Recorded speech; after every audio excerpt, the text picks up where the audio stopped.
북한군 참호 초토화, 대응수단 없는 배, 속수무책이네. 북한군의 러시아 파병설이 사실로 확인됐습니다. 우리 정보당국은 북한이 병력 이동에 착수했다고 밝혔는데요. 북러 간 군사 밀착이 심화되는 상황 속에 한반도를 넘어 세계 안보 지형이 흔들리고 있습니다. 관련 내용, 양옥 아산정책연구원 연구위원과 짚어보겠습니다. 어서 오십시오. 국가정보원이 북한군의 러시아 파병을 공식 확인했습니다. 꽤 규모가 큰데요. 어느 정도 규모입니까? 설명해 주시죠. 일단 수로만 치면 1만 2천 명 정도로 이야기하고 있습니다. 북한이 한 개 여단의 병력이 3천여 명 정도로 해당하기 때문에 4개 여단이 투입된 것이 아닌가 이렇게 추정이 되고 있고요. 현재까지 1차로 1,500명 정도가 이송됐다라고 이야기합니다. 여단의 절반 정도에 해당하는 병력일 텐데.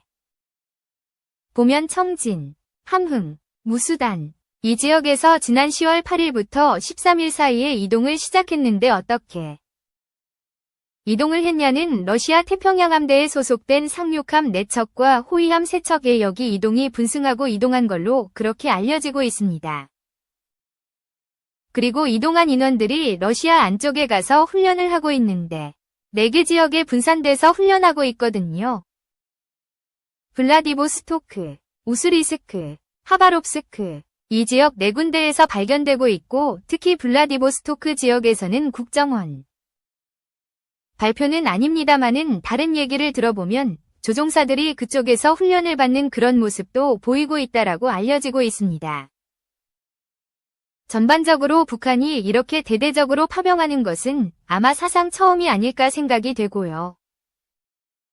특히나 이게 참전이 처음이냐? 이건 아니죠. 왜냐하면 참전은 여러 차례 했었고 뒤에 기회가 되면 다시 말씀드리겠습니다마는 우크라이나 전쟁에는 이미 참전하고 있었다고 봐도 무방할 것입니다.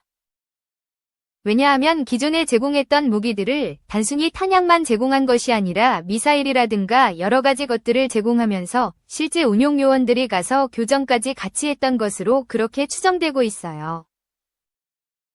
그래서 이미 북한은 참전을 하고 있었고 다만 대대적인 병력이 파병이 되는 것은 솔직히 예상하기 쉽지 않은 일이었는데 북한은 굉장히 이 부분을 중시 여기고 국가의 사활이 여기에 걸렸다라고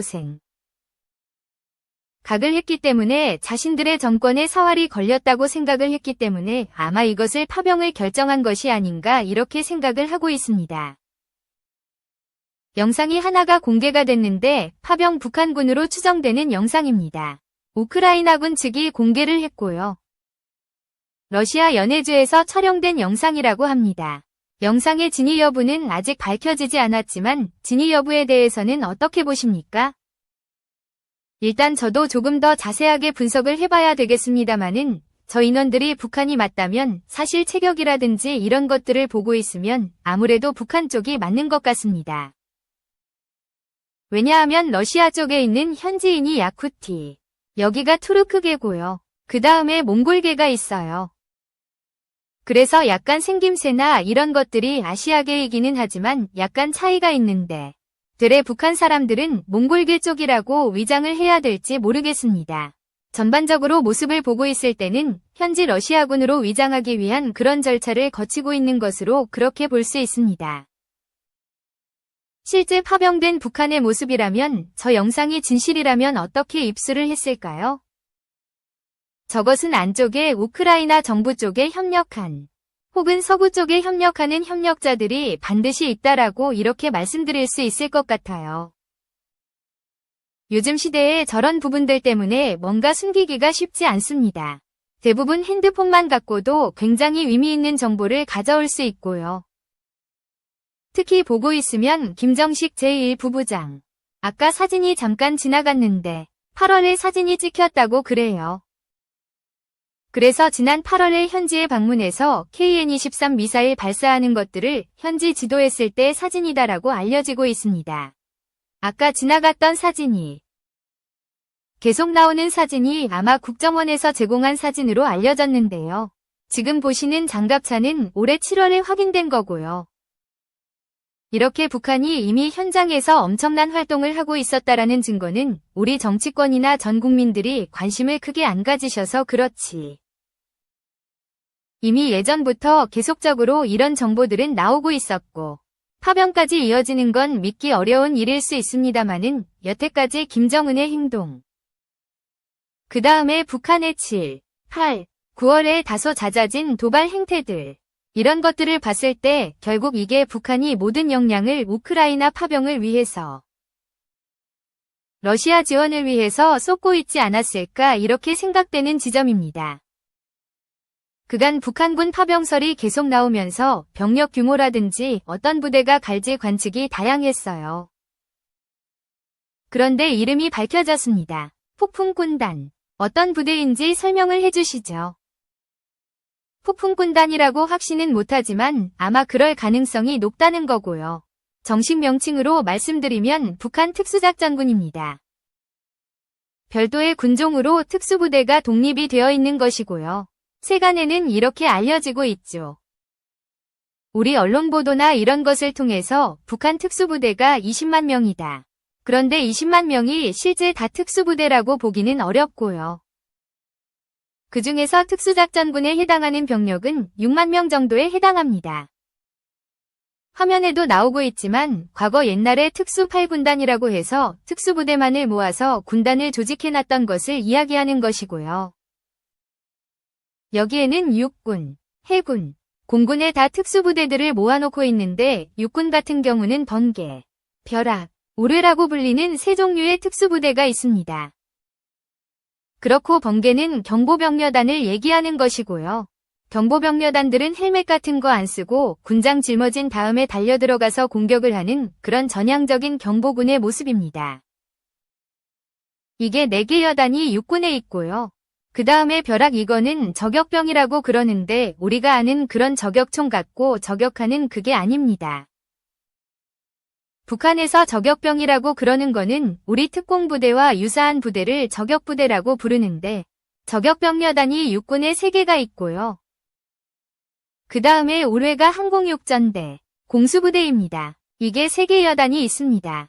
그래서 10개 여단으로 육군의 특전부대가 구성이 되고 공군에는 항공적격여단 2개 여단, 그 다음에 해군에는 해상적격여단 2개 여단, 그 다음에 그 이외에 상륙을 위해서 만들어진 특수부대. 그래서 아마 우리 서해 5도를 노리는 그런 부대로 보이고요. 그 다음에 산악부대. 이렇게 부대들이 존재를 해서 최소한 16개 이상의 부대가 확인이 되고 있습니다. 실제로 북한군이 우크라이나 전쟁에 참전을 하게 된다면 어떤 역할을 하게 될 거라고 보세요? 어느 전선에 어떻게 투입되느냐에 따라서 차이가 있을 것 같아요.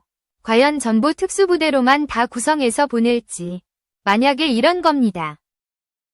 한 전선을 맡아야 된다. 한 지역을 맡아야 된다 그러면 특수부대도 필요하겠지만 일반 기계화보병이라든가 당장 포병, 화약지원 이런 것들이 같이 들어가야 되기 때문에 사단 1개 편제로 해서 예를 들어서 일반병 정도가 사단 1개에 해당하는 편제가 될 텐데 사단 하나의 특전여단, 그 다음에 기계화보병 혹은 기갑여단 2개 혼성으로 해서 그 다음에 포병여단 이런 식으로 해서 구성해서 한 지역을 맡길 수도 있어요. 예를 들어 우크라이나 전쟁에서 굉장히 러시아가 고전하는 지역이 병력이 부족해서 고전하는 지역 중 하나가 쿠르스크 지역, 러시아 본토로 들어온 지역인데 그쪽 지역에서 이렇게 러시아 방어를 위해서 아예 한 전선의 일부분을 맡아서 아예 작전을 하는 그런 것도 생각해 볼 수 있는 것이고요. 아마 이럴 가능성이 상대적으로 높다고 보는 것이 우크라이나 영토 내로 생각되는 전쟁터 안에서 교전하는 것이 상대적으로 부담스러울 수 있고요. 차라리 러시아 영토 내에서 교전을 하는 것이 실제 러시아 필요에도 더 맞고 그 다음에 북한 입장에서도 러시아에게 더 많은 것을 해준다는 그런 관계를 가져올 수 있기 때문에 그런 접근이 가능하지 않나 생각이 됩니다. 북한이 일각에서 총알바지, 희생양이 되지는 않을까 이런 분석이 나오던데 여기에 대해서는 어떻게 생각하세요? 기본적으로 전장은 희생자가 많이 나올 수밖에 없습니다. 현재 전쟁하는 모습을 보면 어떻게 되냐면 이전에는 우크라이나 전쟁 초기에는 장갑차, 탱크에서 오르르 들어가면서 소위 대대전술단이라는 기동부대로 활약을 했습니다마는 지금은 마치 우리 1차 대전 때 참호 전투를 보는 것처럼 굉장히 긴 저지선에서 교전을 합니다. 이러다 보면 어떤 식으로 보통 싸우냐 하면 러시아가 굉장히 독특한 교전 방식을 만들어냈는데 일회용 부대, 일회제대, 특수제대, 돌격제대 이렇게 4개로 와요. 뭐냐 하면 일용은 아시다시피 사람이 가서 죽는 거예요. 방호진지에서 나와서 이걸 들어오는 적을 막아야 되니까. 이 사람들은 죽지만 여기 있는 공격하는 측에서는 어디에서 방어를 하고 있구나 위치가 파악되는 거고요. 그러면 거기에 특수제대들이 들어가서 거기를 화력으로 제압을 하고 나면 그 다음에 진짜 배기인 돌격제대가 거기를 점령을 합니다. 그리고 전열제대가 들어가서 완전히 여기를 전부 장악하는 형식이고요. 이런 식으로 굉장히 치열하게 싸우고 있어요. 당연히 그러면 내가 만약에 러시아라면 그냥 일회용 제대에다 북한 투입해서 싸우면 되지 않을까. 그런데 아마 북한이 그런 식으로 하려고 하지는 않을 것 같고요. 우리도 마찬가지입니다. 우리도 해외 파병되거나 월남전 같은 경우에 우리 병사들 함부로 당연히 희생하지 않으려고 우리가 전반적으로 한 지역을 맡아서 작전을 하지 않았습니까? 북한도 마찬가지로 그런 식으로 자신들의 나름 피해를 최소화하면서 전과를 넓혀나가기 위해서는 우리는 독립적인 제대로 움직여야 된다. 그러기 위해서 한 지역을 우리에게 맡아달라. 이렇게 했을 가능성이 상대적으로 높다라고 말씀드릴 수 있고요. 가능성 중에 또 하나는 아까 말씀드렸던 일회용, 특수, 돌격 이 중에서 돌격제대 인원들이 굉장히 부족해요. 왜냐하면 워낙 소중한 존재입니다. 굉장히 훈련도 잘 되고 특수한 존재인데 러시아군 안에서도 공수군, 해군 복병, 여기에만 되게 제한된 인원이 돼서 싸우기 힘든 상황인데 그 용도로 북한을 보낼 수도 있는데 현지 언어 문제나 이런 것 때문에 그건 결정하기 쉽지 않을 것 같아요. 그래서 제가 볼 때는 독립적 제대로 해서 한 지역을 맡길 가능성이 상대적으로 높지 않겠나 생각이 됩니다. 앞서 국정원에서는 러시아 무기 그리고 군복을 지급받았고 그리고 위조 신분증까지 발급받았다고 발표했어요. 이건 국제사회의 반발이나 비판을 의식한 조치라고 봐야 될까요?